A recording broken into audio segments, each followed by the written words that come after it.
Melanjutkan pelajaran kitab Tauhid. Kita masih dalam bab tentang al-amn min makrillah wal qunut min rahmatillah. Tentang merasa aman dari makar Allah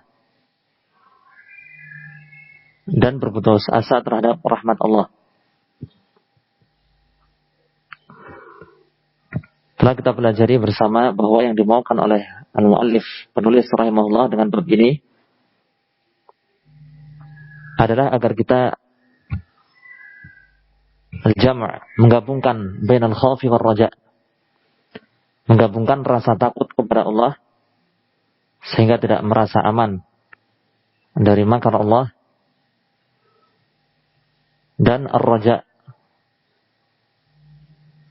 rasa takut itu kita gabungkan dengan ar-raja, rasa harap, mengharapkan rahmat Allah sehingga tidak terjatuh dalam keputusasaan terhadap rahmat Allah. Dan begitulah semestinya seorang mukmin yasiru bainal khauf war raja. Dia berjalan di antara khauf, rasa takut, dan ar-raja, rasa harap kepada Allah Subhanahu wa taala. Dan telah kita pelajari bersama dua ayat yang disebutkan oleh penulis rahimahullah. Ayat pertama tentang tercelanya al-amn min makrillah, merasa aman terhadap makar Allah. Dan makar Allah itu telah kita pelajari juga, yaitu istidraj al-'abd bin ni'am idza 'asa. Terus menerus Allah memberi nikmat kepada hambanya walaupun bermaksiat, sampai tiba saatnya nanti Allah menghukumnya dengan hukuman yang keras. Dan pada ayat yang kedua, Allah mencela orang yang berputus asa dari rahmat Allah, dan Allah menghukuminya sebagai adh-dhallun, orang yang sesat.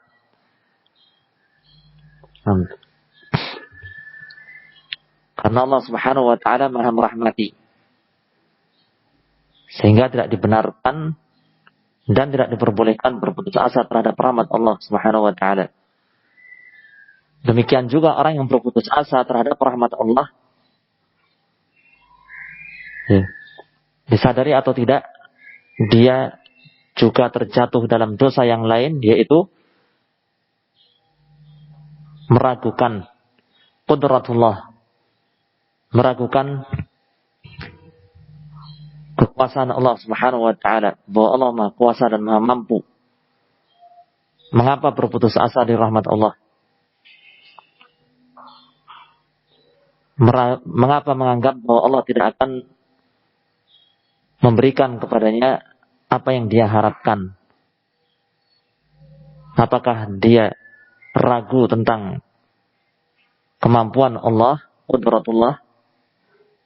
Demikian juga kenapa harus berputus asa bahwa Allah akan menyelamatkannya dan menghindarkannya dari apa yang dia benci, dari apa yang dia takuti, dari berbagai musibah dan semisalnya. Apakah dia juga ragu terhadap qudratullah, bahwa Allah itu Maha Kuasa dan Maha Mampu? Sehingga al-qunut min rahmatillah, berputus asa terhadap rahmat Allah, nah, ini suatu hal yang tercela. Kemudian penulis rahimahullah menyebutkan sebuah hadis. Beliau mengatakan, wa 'an Ibn Abbas radhiyallahu anhuma anna Rasulullah sallallahu alaihi wasallam su'ila 'anil kaba'iri faqala asyirku billah wal ya'su min rauhillah wal amnu min makrillah.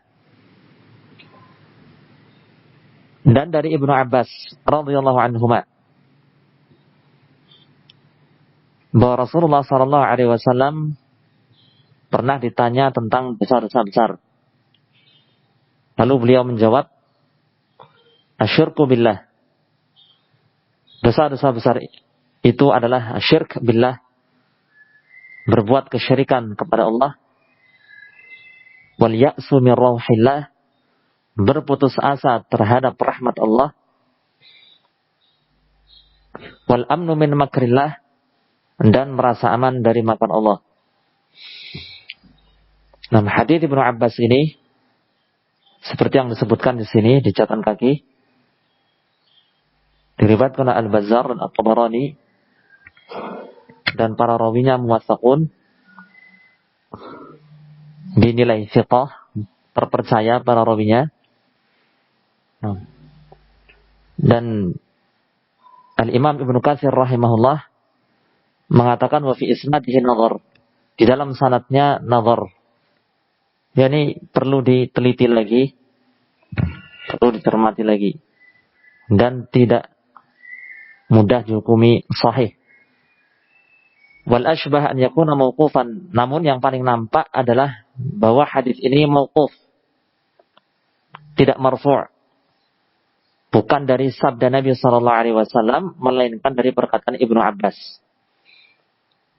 Ini keterangan dari Al-Imam Al-Hafidh Ibnu Katsir rahimahullah. Wal ashbah an yakuna mauqufan, yang paling nampak adalah bahwa hadis ini mauquf, ucapan Ibnu Abbas, dan bukan sabda Nabi sallallahu alaihi wasallam.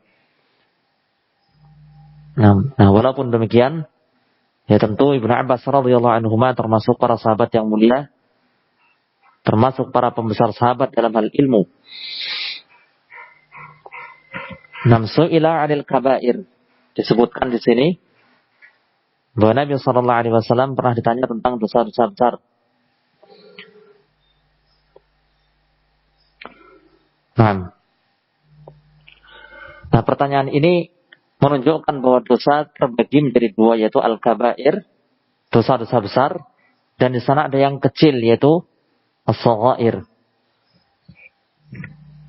Dan seperti itu pula yang diterangkan, ditunjukkan di dalam ayat-ayat, in tajtanibu kaba'ira ma tunhauna anhu nukaffir ankum sayyi'atikum.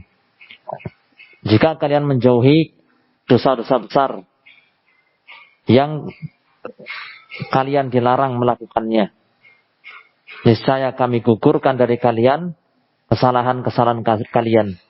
Sayyi'at, dosa-dosa sayyi'at. Ini menunjukkan ada dosa-dosa kabair dan ada dosa-dosa sayyi'at, shaghair. Dan para ulama pun berbeda pendapat tentang pengertian al-kabair. Namun di antara pengertian yang paling bagus, yang didukung dengan dalil-dalil, adalah pengertian dosa besar yang disebutkan oleh Syekhul Islam Ibnu Taimiyah rahimahullah. Dosa besar yaitu kullu ma rutiba alaihi 'uqubatun khassah, yaitu dosa atau setiap dosa yang terdapat padanya hukuman yang khusus. Hukuman yang khusus, yakni tidak masuk dalam keumuman hukuman dosa, tapi memang disebutkan ada hukumannya secara khusus, hukuman tersendiri. Sawa'an kanat fid dunya awil akhirah, baik hukuman khusus itu ya di dunia maupun di akhirat, disebutkan ada hukumannya secara khusus. Nah, dosa-dosa secara umum kan ya ada hukumannya, diancam dengan hukuman, tapi ini khusus, ada hukuman disebutkan secara khusus. Nah, dan ini sangat banyak, pengertian ini mencakup ya dosa-dosa yang banyak, ya menunjukkan bahwa dosa-dosa itu adalah kabair, tergolong dosa besar.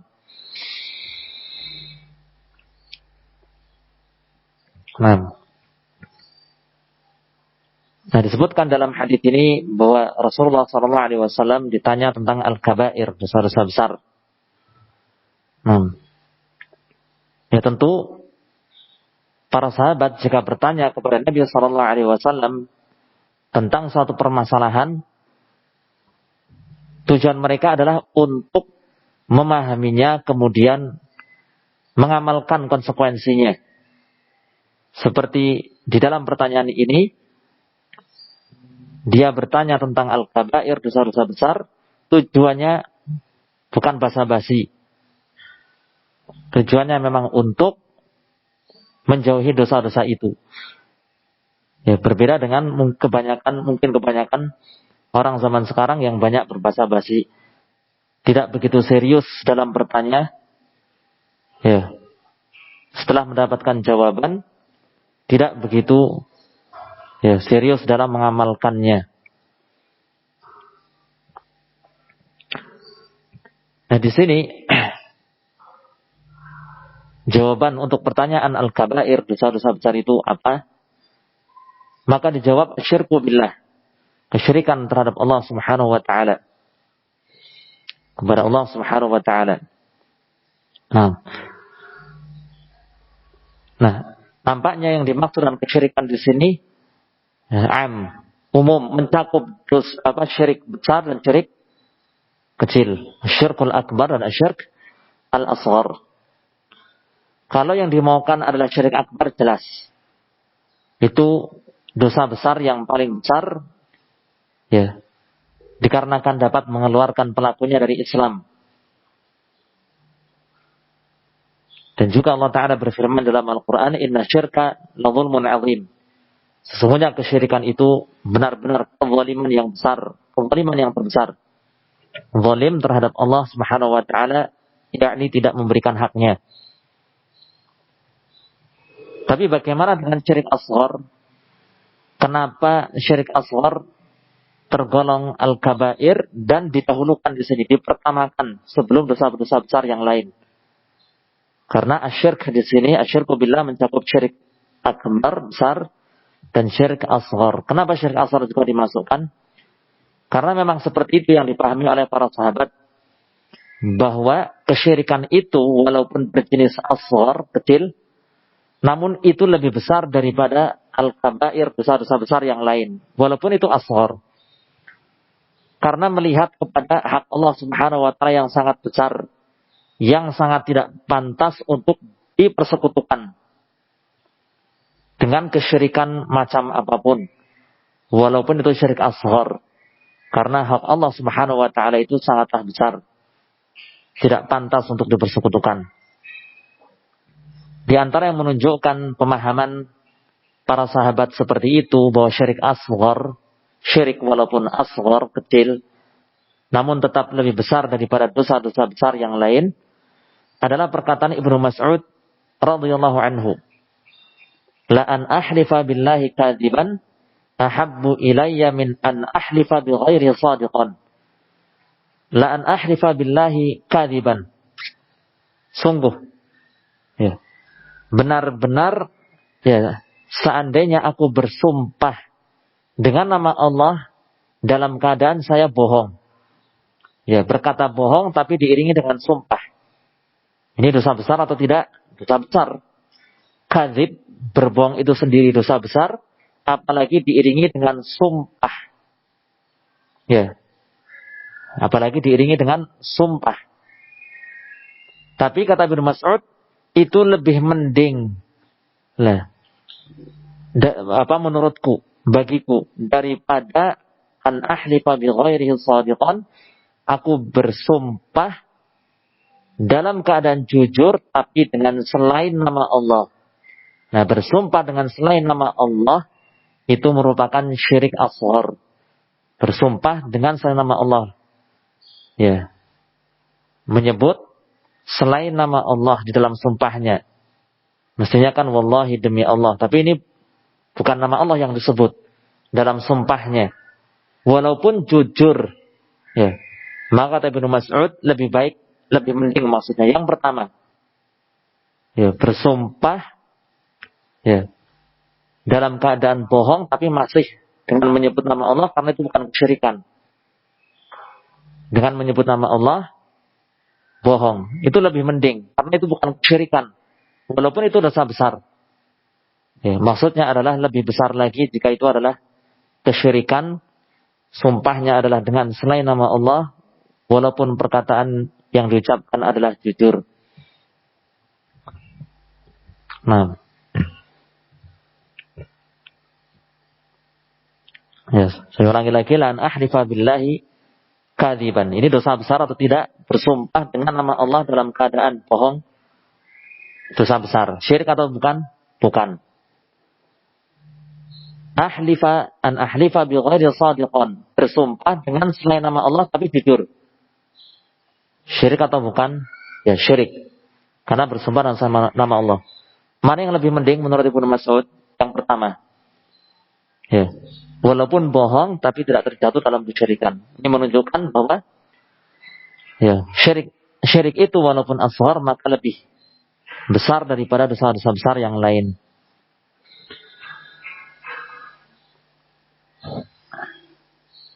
Nah, diterangkan di sini asyirku billah, syirik kepada Allah, yakni syirik akbar dan syirik asghar telah kita pelajari bersama pengertian masing-masingnya. Wal ya'su min rauhillah. Ya. Wal ya'su min rauhillah, yakni berputus asa dari rahmat Allah Subhanahu wa taala. Rauh, ini dengan memfathah huruf ra, rauh. Ya. Kalau dengan memdhammahnya ruh, ya itu artinya nyawa, roh. Nah, bukan itu yang dimaukan. Yang dimaukan di sini adalah dengan memfathah huruf ra, itu rauh, yang artinya adalah rahmat.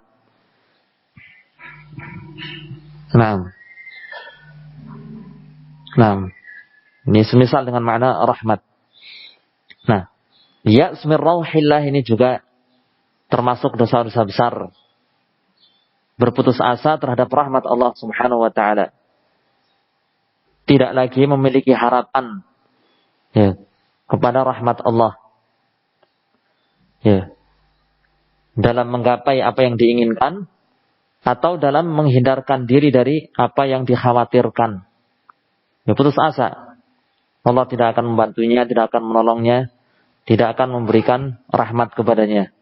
Nah, ini termasuk dosa besar. Ya. Seperti tadi, dalam keputusasaan terhadap rahmat Allah juga terdapat bentuk meragukan apa? Bentuk meragukan qudratullah, kekuasaan Allah dan kemampuan Allah Subhanahu wa taala.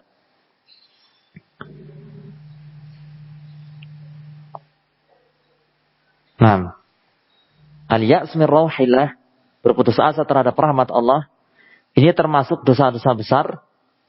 Ya, di antara sebabnya adalah karena efek-efek buruk, efek-efek negatif yang sangat banyak. Ya, bisa kita bayangkan ketika seseorang itu tidak lagi mengharapkan rahmat Allah, apa yang akan dia lakukan? Terkait dengan dosa-dosa yang telah dia kerjakan, ya dia tidak mengharapkan ampunan dari Allah, dia sudah berputus asa, mana mungkin Allah mengampuni saya. Terus apa kira-kira yang akan dia lakukan? Dia akan melanjutkan maksiat-maksiatnya. Dia akan melanjutkan dosa-dosanya. Nah, demikian juga ketika dia ya berada dalam suatu kondisi yang membutuhkan pertolongan Allah. Akan tetapi dia tidak lagi mengharapkan rahmat Allah, dia sudah berputus asa terhadap rahmat Allah, merasa sudah lama. Mana doa saya tidak dikabulkan, tidak kunjung dikabulkan, dan seterusnya, berputus asa. Ya. Terhadap rahmat Allah Subhanahu wa taala. Nah, kira-kira apa yang terjadi? Ya akan juga sama, dia akan melakukan sekian banyak maksiat. Dia tidak lagi berdoa kepada Allah Subhanahu wa taala. Ya, dia mungkin akan melampiaskan emosinya. Ya, bahkan mungkin naudzubillah ya, keluar dari Islam pun mungkin menjadi mudah baginya karena dia sudah berputus asa. Seolah dia kecewa kepada Allah Subhanahu wa taala. Naudzubillah.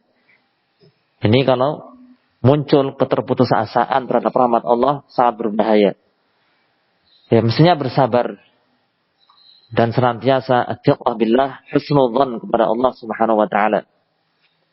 Nah, dan jangan bersuudzon. Justru suudzonnya itu, prasangka buruknya itu kepada Allah, ya, bahwa Allah ya tidak akan merahmatinya, memberikan pertolongan kepadanya. Ya. Justru itu yang menjadi sebab atau di antara sebab Allah tidak akan memberikan pertolongan kepadanya. Ya. Sebagaimana Allah Ta'ala firmankan dalam hadits qudsi, ana 'inda dhanni 'abdi bi. Ya, aku sesuai dengan prasangka hambaku terhadapku. Prasangkanya bagaimana? Ya sudah seperti itu. Nah, semestinya bersabar. Dan Allah Subhanahu wa Ta'ala maha memiliki hikmah. Ya, di balik itu semua yang Allah takdirkan. Kemudian wal amnu min makrillah. Nah, ini yang ketiga termasuk dosa-dosa besar. Am min makrillah, merasa aman terhadap makar Allah Subhanahu wa Ta'ala. Ini lawan dari al-ya's min rauhillah. Al-ya's min rauhillah, berputus asa terhadap rahmat Allah. Kalau yang ini merasa aman, ya, rasa harapnya kepada Allah terlampau besar sampai tidak ada rasa takutnya terhadap Allah, sehingga dia merasa aman terhadap makar Allah. Ya, sudah kita pelajari bersama mana makar, yaitu Allah terus-menerus memberikan nikmat kepada seorang hamba dalam keadaan hamba itu ya masih saja berbuat maksiat. Ya. Agar hamba itu ya semakin banyak melakukan maksiat, ya, dan semakin besar hujjah atas dirinya untuk dihukum oleh Allah Subhanahu wa Ta'ala. A'udzubillah.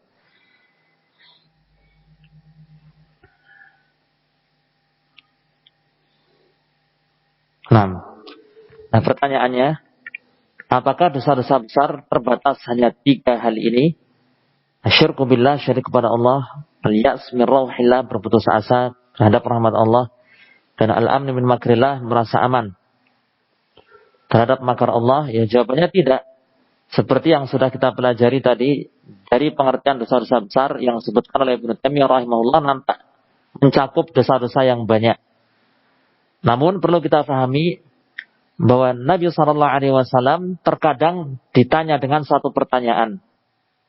Namun dalam satu kesempatan, ya, beliau menjawab dengan suatu jawaban, tapi di kesempatan yang lain dengan pertanyaan yang sama beliau memberikan jawaban yang berbeda. Nah, diterangkan oleh para ulama, sebabnya adalah karena Nabi SAW melihat kondisi. Kondisi apa? Di antaranya adalah kondisi orang yang bertanya, jawaban apa kira-kira yang dia butuhkan? Jawaban apa yang kira-kira yang ya paling bermanfaat untuknya? Bisa jadi orang yang bertanya ini ya nampak pada dirinya al-ya's min rauhillah, rasa putus asa terhadap rahmat Allah, sehingga Nabi SAW menyebutkan bahwa di antara dosa-dosa besar itu adalah al-ya's min rauhillah. Atau sebaliknya, mungkin orang yang bertanya ini nampak pada dirinya merasa aman terhadap makar Allah, sehingga beliau menyebutkan bahwa di antara dosa-dosa besar adalah al-amn min makrillah, merasa aman terhadap makar Allah Subhanahu wa Ta'ala. Nah, intinya melihat kondisi.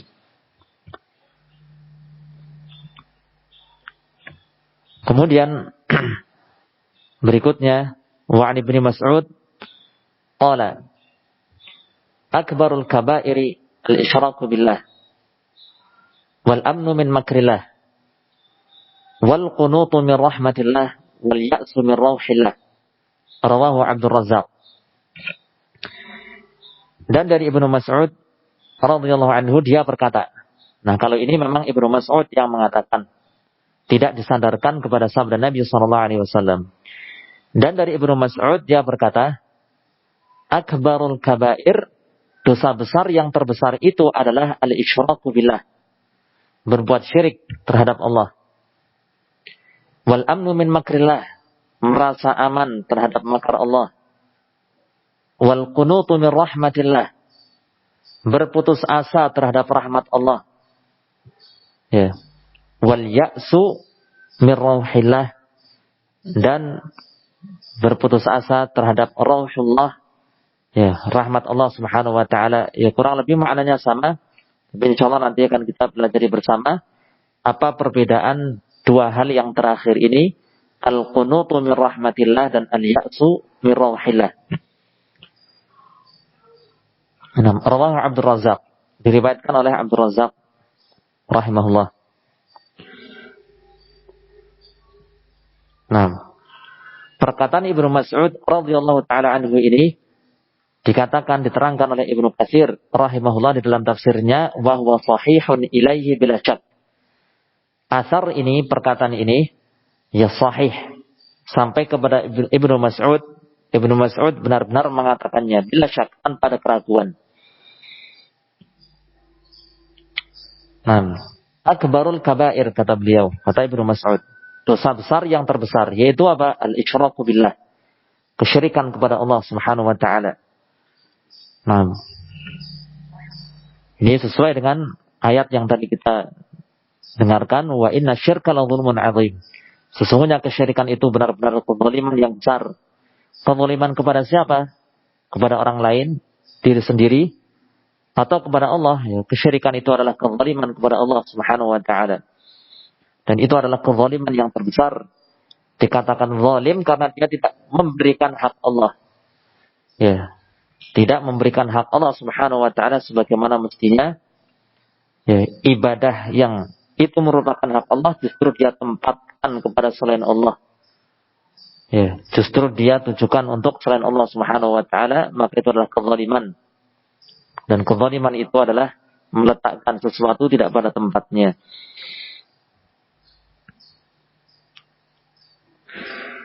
Akbarul kabair al-isyraku billah wal amnu min makrillah. Nah ini juga termasuk dosa-dosa besar yang paling besar. Tidak hanya dosa-dosa besar biasa, tapi ini akbarul kabair, dosa besar yang paling besar. Al-amnu min makrillah, merasa aman terhadap makar Allah. Nah, ini juga seperti tadi. Efeknya sangat banyak ketika seorang merasa aman terhadap makar Allah. Ya. Mendapatkan berbagai kenikmatan dari Allah Subhanahu wa taala, mengira bahwa Allah itu mencintainya. Ya. Bahwa dosa-dosanya itu sudah diampuni oleh Allah dan ibadah-ibadahnya sudah diterima. Padahal belum tentu. Siapa yang menjamin diterima atau tidaknya ibadah kita itu perkara gaib. Kita tidak tahu. Demikian juga dosa-dosa kita telah diampuni oleh Allah atau belum, kita juga tidak tahu. Adapun nikmat yang Allah berikan itu tidak mesti. Ya, bahwa Allah mencintai orang itu. Ya. Yang namanya nikmat yang Allah berikan kepada seseorang itu bukan pertanda bahwa Allah mencintai orang itu. Bahkan bisa jadi itu adalah makar dari Allah, yakni istidraj. Ya, makar dari Allah, yakni istidraj. Allah memberikan berbagai kenikmatan agar dia terlena dan terus-menerus di dalam kemaksiatannya semakin banyak dan semakin banyak. Lalu Allah menghukumnya dengan sebab dosa-dosanya itu yang sudah menumpuk. Ya. Pada suatu saat nanti. A'udzubillah. Kemudian wal qunutu min rahmatillah. Al qunut min rahmatillah. Diterangkan oleh Syekh Ibnu Utsaimin rahimahullah, yang dimaksud dengan qunut, ya qunut, ya dengan huruf ta di akhirnya, yaitu an yastab'ida rahmatullah wa yastab'ida husulal matlub. Ya. Ya, menganggap jauhnya dia memperoleh apa yang diharapkan. Ya, dia memiliki harapan-harapan yang dia cari. Ya. Dia menganggap itu jauh. Nah, itu jauh.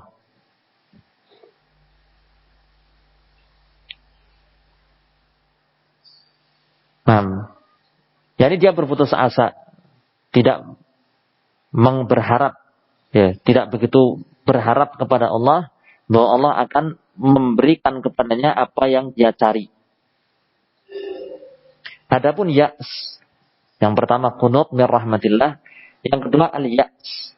Al-ya's yaitu an yastab'idal insanu zawalal makruh. Ya. Menganggap jauh atau tidak mungkin hilangnya ya, apa yang dia benci. Nah, contohnya bagaimana? Kalau ya's tadi, ya, menganggap jauh, dia tidak begitu berharap. Ya, dia tidak begitu berharap kepada Allah bahwa Allah akan menghilangkan darinya apa yang dia benci, apa yang dia tidak suka. Misalkan orang yang sakit, sudah sakit sekian lama, ya, sakit menahun, ya, tidak kunjung sembuh. sampai akhirnya yastab'id, ya, menganggap jauh. Mana mungkin Allah akan menyembuhkan saya. Itu ya's. Adapun qunut tadi, menganggap jauh bahwa Allah akan memberikan apa yang dia sukai, apa yang dia cari. Ya, mungkin itu harta atau mungkin anak keturunan sudah sekian lama berumah tangga namun juga belum dikaruniai keturunan. Ya, akhirnya dia terjatuh dalam qunut. Mana mungkin Allah memberi saya anak?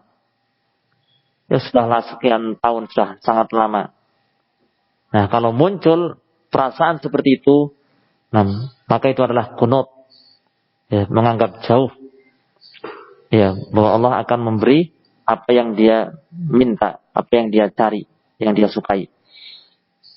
Nah, jadi al-qunut berkaitan dengan suatu hal yang matlub, yang dia cari, dia berputus asa. Kalau yas berputus asa terkait dengan perkara yang makruh, yang dia benci.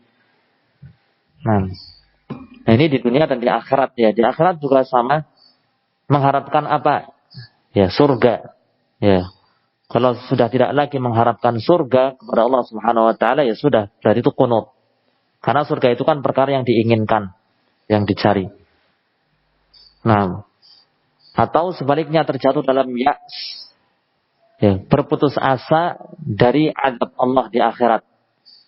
Ya, berputus asa dari azab Allah di akhirat. Saya sudah banyak dosanya, mana mungkin saya terbebas dari dosa, dari hukuman dan azab di akhirat. Nah, kalau dia sampai seperti itu, itu namanya ya's. Itu perbedaan qunut dan ya's. Ya, perbedaan qunut dan ya's ketika disebutkan bersamaan seperti ini, ya, sebagaimana diterangkan oleh Syekh Muhammad bin Shalih Al-Utsaimin rahimahullah. Nah, keterkaitan hadis ini, hadis Ibnu Abbas kemudian perkataan Ibnu Mas'ud radhiyallahu anhum dengan babnya seputar merasa aman terhadap makar Allah dan berputus asa terhadap rahmat Allah. Nah, kedua hadis ini menunjukkan bahwa al-amnu min makrillah, merasa aman terhadap makar Allah. Dan sebaliknya berputus asa terhadap rahmat Allah, keduanya min kabairi dzunub, termasuk dosa-dosa besar. Ya. Sehingga di samping itu melemahkan tauhid kita, itu juga merupakan dosa besar. Ini semakin mendorong kita untuk menjauhinya. Untuk menjauhi keterputusasaan terhadap rahmat Allah. Atau sebaliknya, ya, terlampau merasa aman terhadap makar Allah. Nah, terus bagaimana mestinya kita itu? Ya seperti tadi, menggabungkan antara khauf dan raja. Dari satu sisi kita ya memang takut kepada Allah Subhanahu wa taala. Ya. Allah murka kepada hamba-hambanya yang bermaksiat, yang durhaka. Allah Subhanahu wa taala syadidul iqab, maha dahsyat, maha keras hukumannya. Ya. Allah Subhanahu wa taala telah mempersiapkan neraka bagi orang-orang yang pendosa, orang-orang yang kafir. Ya. Dan seterusnya. Namun di sisi yang lain, rasa takut itu tidak boleh berlebihan, harus diimbangi dengan ar-raja, harap. Di sisi yang lain kita masih berharap kepada Allah Subhanahu wa taala, jangan sampai hilang rasa harap itu bagaimanapun keadaannya. Ya, mengharapkan, ya, berharap kepada Allah karena Allah Subhanahu wa taala itu Maha merahmati. Allah itu Maha pengampun. Allah telah mempersiapkan al-jannah u'iddat lil muttaqin, bagi hamba-hamba yang bertakwa. Nah, dan semisal dengan itu.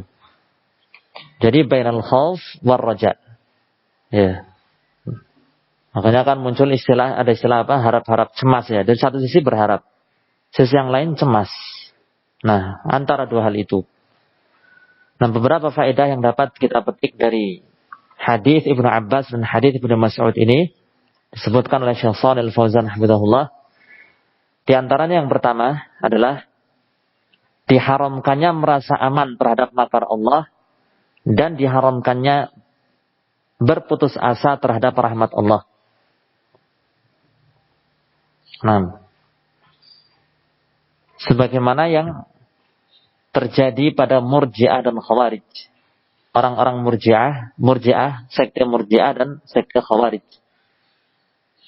Orang-orang Murji'ah itu terjatuh dalam apa ini? Al-amn min makrillah atau al-ya's min rahmatillah? Merasa aman terhadap makar Allah atau berputus asa terhadap rahmat Allah? Ya, kelompok Murji'ah itu terjatuh dalam al-amn min makrillah, merasa aman terhadap makar Allah. Sampai-sampai Murji'ah itu meyakini la yadurru ma'al imani dzanbun. Ya, selama seseorang itu mengaku beriman, dia beriman muslim, maka tidak masalah kalau dia itu terjatuh dalam dosa. Yang dosa apapun enggak ada masalah, tenang saja. Ya, merasa aman terhadap makar Allah, terhadap hukuman dari Allah Subhanahu wa taala. La yadurru ma'al imani dzanbun, tidak masalah. Ya, tidak akan memudaratkan, tidak akan mengurangi keimanan dosa apapun itu. Ya. Nah, jadi orang yang melakukan banyak dosa, ya imannya sama dengan orang yang banyak melakukan ketaatan dan ibadah, sama saja imannya. Ya. Bahkan imannya sama dengan imannya Jibril, malaikat Jibril alaihissalam. Nah, benar-benar merasa aman terhadap makar Allah. Nah, di sisi yang lain adalah Khawarij. Khawarij terjatuh dalam hal yang mana dari dua hal ini? Khawarij terjatuh dalam al-ya's min rahmatillah, putus asa terhadap rahmat Allah, sampai-sampai mereka meyakini bahwa orang yang sudah terlanjur dalam dosa besar ya sudah masuk neraka terus. Tidak akan dirahmati, tidak akan diampuni oleh Allah Subhanahu wa taala. Oleh karena itulah mereka mudah mengkafirkan. Kenapa? Karena memang dasar keyakinan mereka seperti itu. Ya, dibangun di atas ya's, keputusasaan terhadap rahmat Allah. Putus asa. Oh, ini orang terjatuh dalam perbuatan zina, ya sudah, berarti kekal dalam neraka. Ya, kenapa? Ya karena Allah itu maha dahsyat hukumannya. Dia terjatuh dalam dosa besar. Orang terjatuh dalam perbuatan minum khamr atau mencuri, ya sudah, berarti dia kafir. Kenapa? Nah, intinya adalah mereka terlalu berputus asa. Mereka berputus asa terhadap rahmat Allah. Ya, semestinya menggabungkan antara menggabungkan antara al-khauf dan ar-raja. Rasa takut dan rasa harap. Sehingga akidah Ahlussunnah wal Jamaah adalah apa? Ya, bagaimana? Orang yang terjatuh dalam dosa besar, ya kita khawatirkan. Namun kita tidak sampai berputus asa.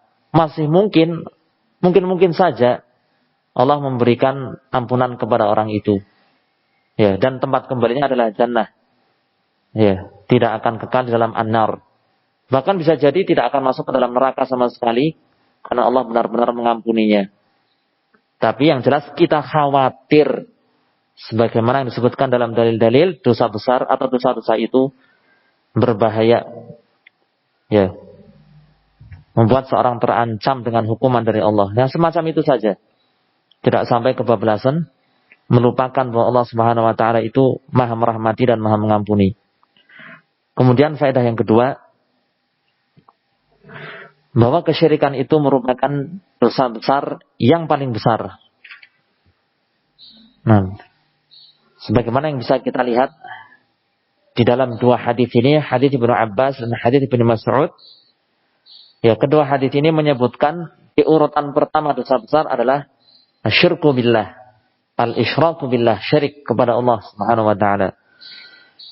Sehingga harus kita pelajari dengan baik apa itu kesyirikan biar kita bisa menjauhinya. Jangan sampai terjatuh dalam kesyirikan dalam keadaan kita tidak menyadarinya karena kita nggak belajar, nggak tahu kalau itu adalah syirik.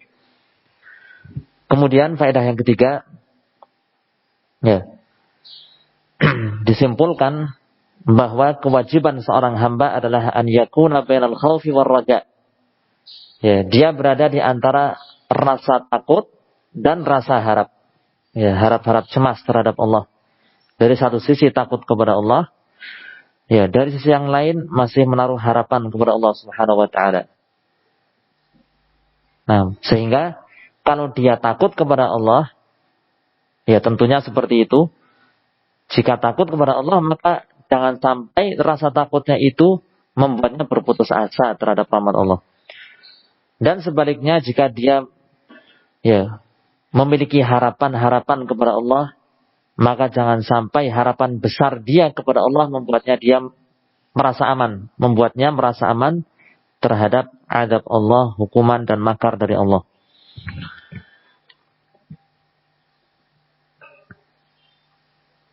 Nah, dengan ini kita menyelesaikan bab ini seputar al-amn min makrillah dan al-khauf atau al-qunut min rahmatillah, al-ya's min rahmatillah. Berikutnya penulis rahimahullah menyebutkan sebuah bab baru seputar as-sabr, kesabaran.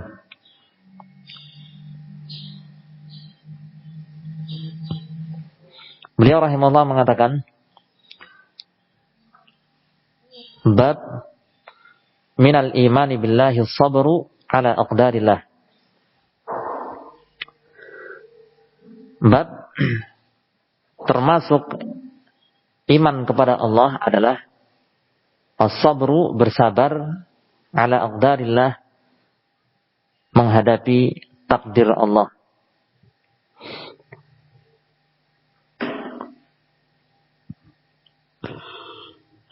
Nah, kaitan bab ini dengan kitab tauhid, apa kaitannya dengan pembahasan tauhid?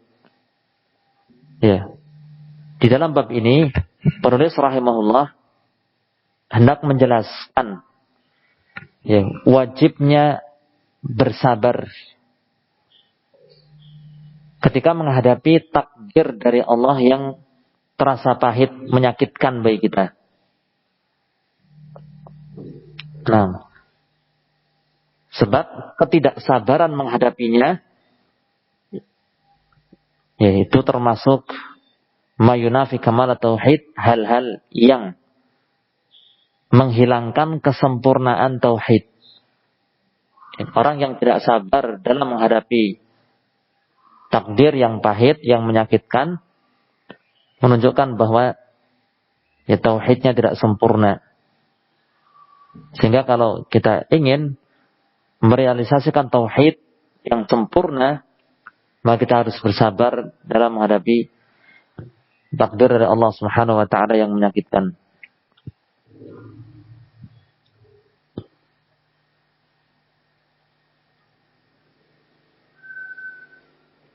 Nah, disebutkan di sini minal iman, termasuk dari keimanan, iman. Nah, apa makna iman? Iman secara bahasa maknanya adalah tasdiq, pembenaran, membenarkan, mempercayai, itu iman. Nah, itu makna iman. Demikian juga disebutkan iman di dalam bahasa artinya adalah iqrar, mengakui. Al-iqrar, pengikraran. Mengakui. Jadi ada dua setidaknya, tasdiq, membenarkan, mempercayai, atau iqrar, mengikrarkan, mengakui. Nah, adapun di dalam syariat pengertian iman adalah qaulun wa amal. Iman itu mencakup qaul dan amal, seperti yang berulang kali kita pelajari, ucapan dan perbuatan.